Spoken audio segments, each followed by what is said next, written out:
That's exactly what we're looking for. Massive amount of bait and the fish. There's some nice arches. There's some good snapper under these fish here. 8 metres of water. I reckon we're in for a chance here, guys. Let's see what we can do. Okay, so firstly, everybody, I'm going to show you how we put a soft plastic on a jig head. This is where most people go wrong. The key is to have that soft plastic on the jig head straight, no bends in it. Now, it is a bit deeper. I just sounded the fish and they're in that sort of 9 to 10 metres. So I'm going to a bigger jig head and a bigger soft plastic because I did sound some decent sized fish in there. First thing to pretty much do is line up on your soft plastic and get an idea as to where the barb's coming out.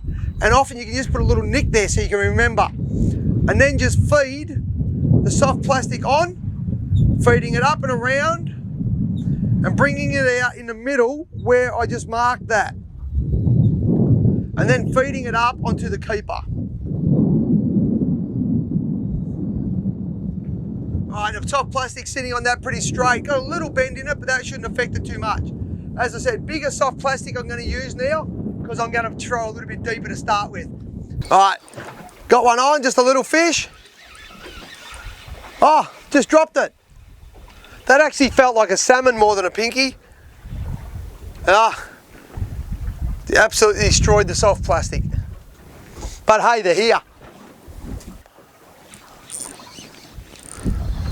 Got him.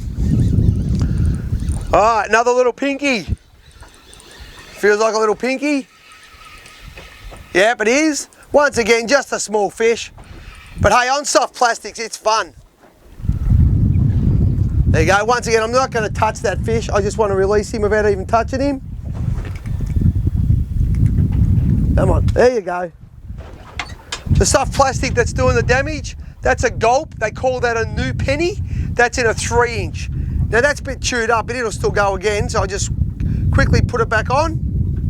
Make sure it's pushed up on there. It's sitting on there pretty straight. That'll catch another fish. So when you cast the soft plastic out, cast it ahead of your drift and let it sink. Now I'm only using about 1/8 of an ounce, and there we go, just got a hit. So you're letting that jig just flutter down that soft plastic. But what you want to be doing the whole time is keeping an eye on the line, because you'll see the bite before you feel it. You'll just see the line dart out. That's when you set the hook, guys. Dropped it again. They're just grabbing the end of the placky. Appreciate they are only small fish, and this is not about catching big fish. This is having fun. You bring your kids out, guys, and do this with your kids. Give them a little 3-inch soft plastic and a light jig head. Let them cast the head, and when these pinkies are really on, it's nothing to get a dozen hits on the way down. There you go, I'm on. That soft plastic was just doing its job drifting down. And you got to know it. When you get a decent fish, it is just going to scream off and set the hooks itself.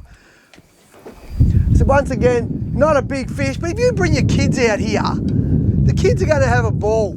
And when you bring the kids fishing, they need to catch fish. And this is catching fish.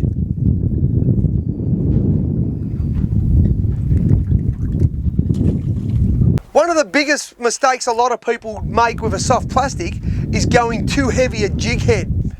Obviously, you've got to work to the wind. Today, the wind has now dropped off. It's good. I'm only using, I said, about 1/8 of an ounce, because it's the actual sink time. You want it to slowly flutter. If it's too heavy, it will just dart to the bottom, and that's not natural. And the fish are not going to want to hit it. There we go. Oh, that was getting a hit right then. Another one on. I wasn't even paying attention then. I just felt the rod get hit. This one's actually having a little bit more stick. What have I got? Yeah, another little pinky. Just pull him in. Now that's the next size up. That's probably almost getting close to legal, but not for me. How much fun for your kids though, guys. Throw a few soft plastics around, let your kids catch some fish, get them, have a look at them. Pretty little snapper, and release them. They'll have a lot of fun.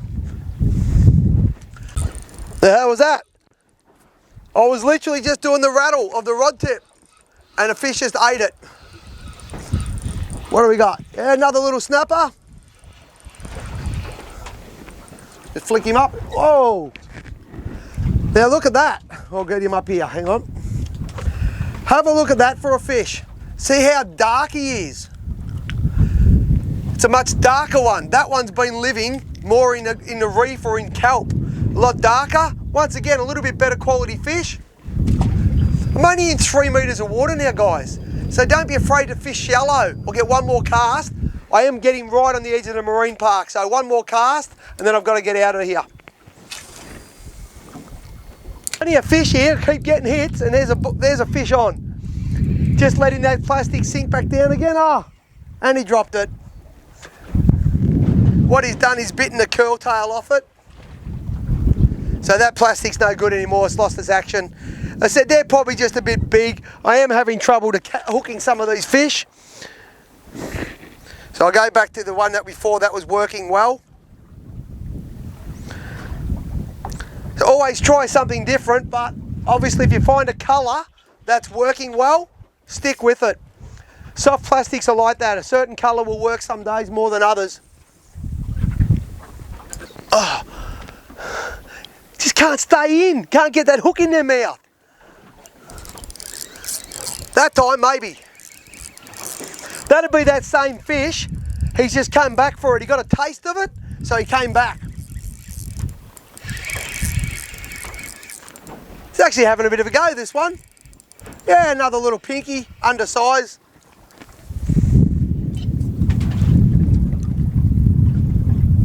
But see, when I stopped then to talk to the camera, he came back because I let it drop back down for him. Come on, go back, fella. There you go, another fish.